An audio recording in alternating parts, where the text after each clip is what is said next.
Hello student, welcome to Spectrum Academy. आपण पाहतोय topic kinetic theory of gases and radiation आणि त्यामधला रेडिएशनचा part आपला चालू आहे. या अगोदर आपण ॲब्झॉर्प्शन, इमिशन आणि भरपूर काय कन्सेप्ट पाहिलेल्या आहेत. इमिशिव्ह पॉवर पाहिली, इमिशिव्हिटी म्हणजे काय असतं, कोएफिशियंट ऑफ इमिशन काय असतं, या सगळ्या क्वांटिटीज पाहिल्या आहेत. जे ते अगोदरचे व्हिडिओ जर तुम्ही पाहिले असतील तर डिस्क्रिप्शनमध्ये तुम्हाला ते लिंक प्लेलिस्ट मिळून जाईल या टॉपिकची आणि त्यानुसार तुम्ही ते व्हिडिओज पाहू शकता. तर आपण पाहत आहोत किर्चॉफ्स लॉ. हा इंटरेस्टिंग लॉ आणि या ठिकाणी जर तुम्ही पाहिलं असेल तर फार कॉम्प्लिकेटेड लॉ दिसतोय, काहीतरी असं किचकट आहे, काहीतरी अवघड असं वाटत असेल, पण तेवढं वाटतं तेवढं अवघड नव्हे, एकदम सोपा लॉ आहे. आणि जे लॉ जो सांगतोय ते आपण एकदा पाहूया आणि त्याला सोप्या पद्धतीनं समजून घेऊया. दिसायला जरी किंवा याला असं वाटायला जरी असं अवघड वाटत असलं ते समजायला एकदम फार सोपा आहे. हा लॉ काय सांगतो, at a given temperature ratio of emissive power to coefficient of observation. कोणाचा रेशिओ म्हटलेला रेशिओ आहे, कोणाचा रेशिओ आहे पहा. पहिला रेट करतोय ॲट अ गिव्हन टेम्परेचर म्हणजे कुठल्या एखाद्या गिव्हन टेम्परेचरला obviously that temperature should be constant. आपण एक फिक्स टेम्परेचर ठरवलेलं असतं, कॉन्स्टंट असतं. तर त्या टेम्परेचरला रेशिओ कोणाचा, emissive power of coefficient of observation. Okay, म्हणजे कोएफिशियंट ऑफ ऑब्झर्वेशन म्हणजे काय, ए.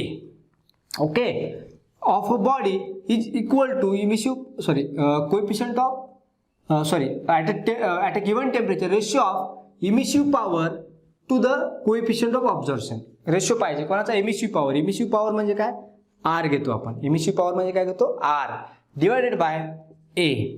ओके, कोणासाठी, ऑर्डिनरी बॉडीसाठी. इज इक्वल टू, हा काय असतो, इक्वल असतो. पहा म्हणजे ॲट अ गिव्हन टेम्परेचर कुठल्या एखाद्या दिलेल्या टेम्परेचरला emissive power of ordinary body divided by observation coefficient of that body, हा जो रेशिओ आहे दोघांचा हा इक्वल असतो. Is equal to emissive power of perfectly black body. तर हा काय असतो, emissive power of perfectly black body. हा आपला लॉ आहे. ओके, हा आपला लॉ आहे, perfectly black body at a same temperature for the all wavelength. आणि सगळ्या वेवलेंथसाठी हा लॉ कोणासाठी, कंडिशन्स पहा. इथपर्यंत आपला लॉ संपला. ओके, आणि ॲट अ सेम टेम्परेचर आणि ऑल वेवलेंथसाठी हे झाली कंडिशन. हे लक्षात ठेवायचं, सेम टेम्परेचर आणि ऑल वेवलेंथसाठी हे असतं. म्हणजे हा लॉ याला रिअरेंज जर केलं तर आपल्याला हे capital R divide by R B equal to A. Okay, आणि तुम्हाला माहिती आहे यालाच काय म्हणतो आपण, कोएफिशियंट ऑफ इमिशन. म्हणजे आपण सांगू शकतो ई इक्वल टू ए, म्हणजे coefficient of emission is equal to coefficient of observation. झाला आपला लॉ प्रूफ ना. म्हणजे ॲक्च्युली प्रूफ करायचं आपलं थेरोटिकली. पण या ठिकाणी तुम्हाला लक्षात आलं असेल की मी तुम्हाला प्रत्येक लेक्चरमध्ये आतापर्यंत सांगत आलो 2-3 लेक्चरपासून की इमिशिव्ह पॉवर आणि ऑब्झर्व्हिव्ह पॉवर ज्या गोष्टी आहेत तर दोन्ही एकच असतात. कोएफिशियंट ऑफ इमिशन आणि कोएफिशियंट ऑफ ऑब्झर्वेशन या दोन गोष्टी एकच आहेत. म्हणजे जेवढा तो इमिट करत असेल तेवढाच जेवढा ऑब्झर्व करत असेल तेवढाच इमिट करत असेल, पण सेम टेम्परेचरला किंवा कॉन्स्टंट टेम्परेचरला म्हणू शकतो. म्हणजे जनरली समजा माझं टेम्परेचर आणि सराउंडिंगचं टेम्परेचर जर कॉन्स्टंट असेल, म्हणजे माझं टेम्परेचर समजा 36 डिग्री सेल्सिअस आहे आणि सराउंडिंगचं टेम्परेचर पण 36 डिग्री सेल्सिअस आहे. म्हणजे माझं टेम्परेचर सराउंडिंगचं टेम्परेचर सारखं जर असेल तर मी जेवढी हीट रॅडिएट करत असेल तेवढीच हीट मी ऑब्झर्व करत असेल. म्हणजे रॅडिएशन आणि इमिशन सारखं असेल. माझा रॅडिएशन कोएफिशियंट आणि इमिशन कोएफिशियंट सारखा असतो generally.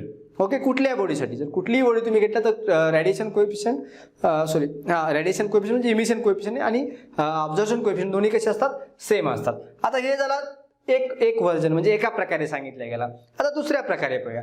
For a body emitting, observing आणि थर्मल रेडिएशन. म्हणजे कुठली एखादी बॉडी असेल अशी जी बॉडी काय करते, रेडिएशन इमिट पण करते आणि ऑब्झर्व पण करत असेल तर त्या रेडिएशनसाठी काय, थर्मल इक्विलिब्रियमला, इन थर्मल इक्विलिब्रियम. लक्षात ठेवा, थर्मल इक्विलिब्रियम म्हणजे हेच सेम टेम्परेचर, कंडिशन तेच आहे, फक्त शब्द बदललेले आहेत.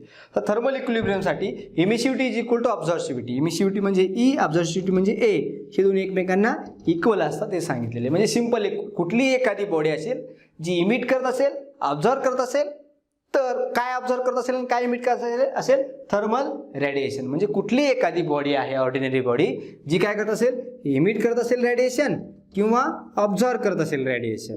ओके, कुठलं रेडिएशन, थर्मल रेडिएशन.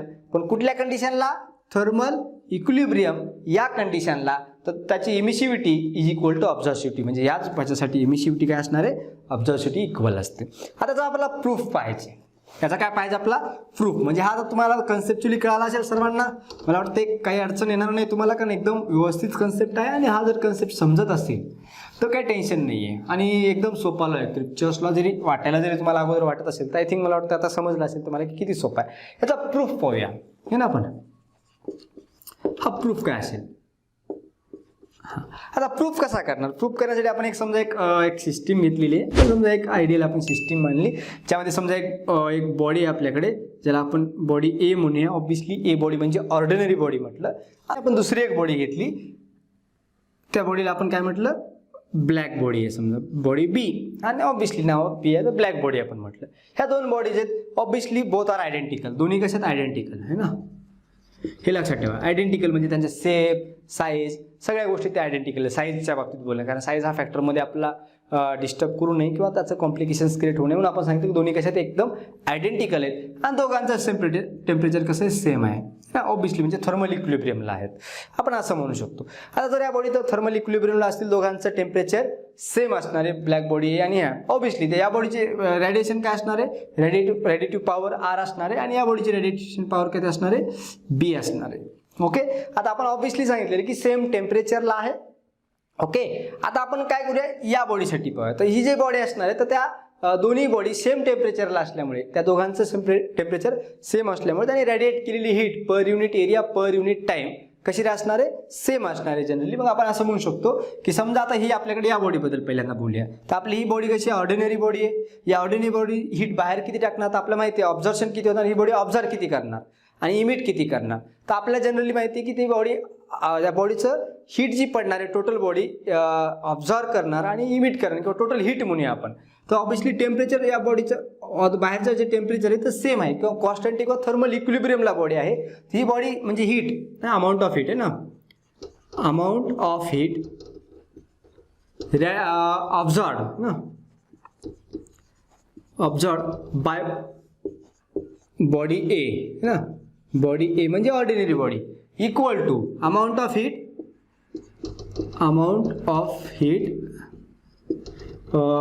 इमिटेड किंवा बाहेर टाकणं, इमिट केलेलं, हां, इमिटेड बाय बॉडी ए. म्हणजे जेवढी body amount of heat obviously per unit area per unit time. तर ऑब्व्हियसली पर युनिट एरिया हे दोन्ही कंडिशन कशासाठी आहेत? Per unit area per unit time. Per unit area per unit time बद्दलच बोलणार आहोत. तर amount of heat observed by a body A. तर अमाऊंट ऑफ हीट आपल्याला माहिती आहे, observation coefficient A is equal to, आपण पाहिलंय की heat total observed heat divide by total heat Q. Okay, मग टोटल ऑब्झर्व्ड हीटचा फॉर्म्युला काय असणार आहे? क्यू इकडे येईल, capital Q into A equal to total observed heat आहे ना. आपण पाहिलं ऑब्झर्वेशन कोएफिशियंट पातळीवर सांगितलं, ऑब्झर्वेशन कोएफिशियंट कोणाचा रेशो असतो? Total amount of heat observed divide by total heat. Total amount of heat observed is equal to काय असणार आहे? हा क्यू इकडे मल्टिप्लाय मध्ये जाईल, तर amount of coefficient of observation into total heat हा फॉर्म्युला आहे. म्हणजे amount of heat observed by body A म्हणजे हे हा factor Q A. Q A म्हणजे काय आपण क्यू ए लिहू शकतो, Q A equal to amount of heat emitted of body A. आता अमाऊंट ऑफ हीट इमिटेड म्हणजे काय असणार? आपला एक फॉर्म्युला माहिती आहे की radiation power is equal to, आपण काय पाहतो? Amount of heat per unit area per unit time. Okay, area divide by time आपण घेत असतो. तर क्यू इज इक्वल टू काय असणार आहे? हा ऑब्व्हियसली तर क्यू इक्वल टू काय असणार आहे? आर इंटू ए इंटू टी.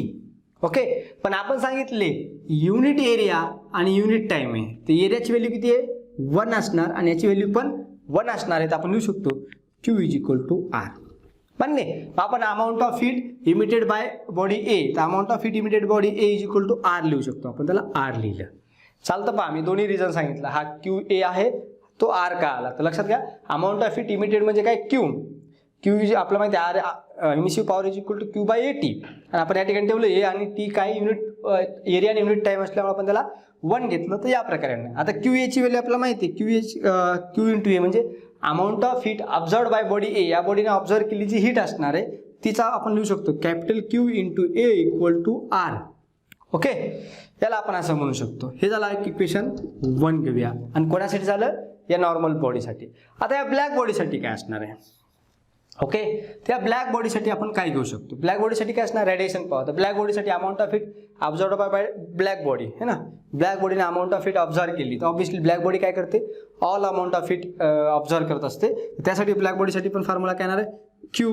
ओके, क्यूच येईल. का क्यू येईल? कारण टोटल हीट तो ऑब्झर्व करणार आहे, क्यू इंटू ए येणार आहे. पण आपल्याला माहिती आहे कोएफिशियंट ऑफ ऑब्झर्वेशन किती असणार? Equal to. हां, त्याचा या बॉडीसाठी काय असणार आहे? R B. पहा मी सेम सांगतोय कसं आलं, पण किंवा आपण क्लिअरली परत दाखवूया.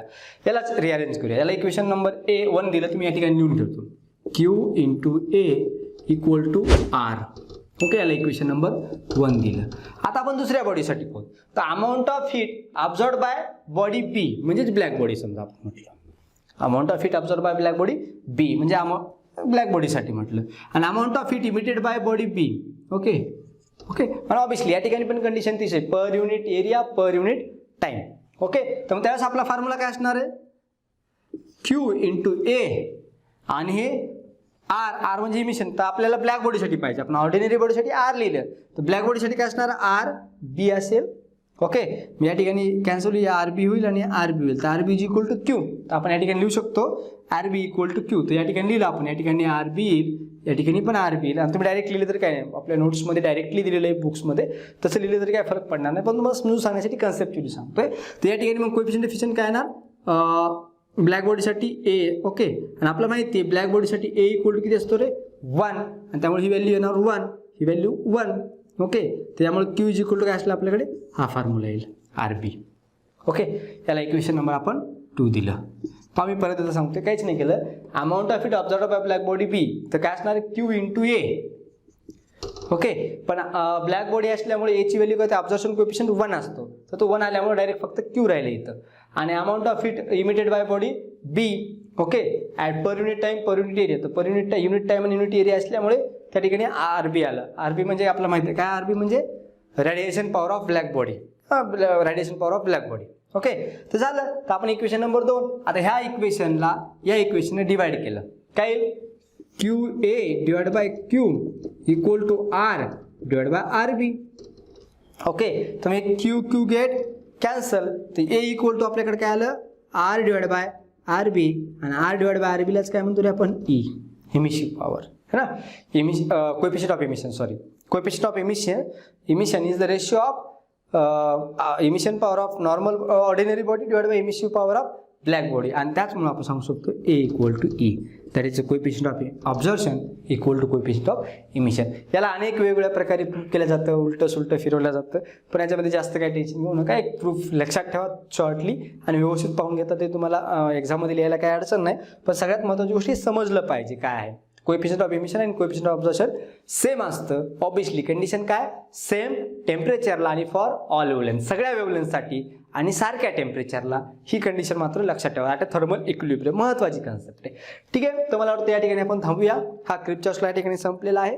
आता नेक्स्ट आपले 2-3 लेक्चर्स होतील, ज्यामध्ये पूर्ण कन्सेप्ट तुम्हाला अजून व्यवस्थित समजला जाईल. तर भेटूया नेक्स्ट लेक्चरमध्ये.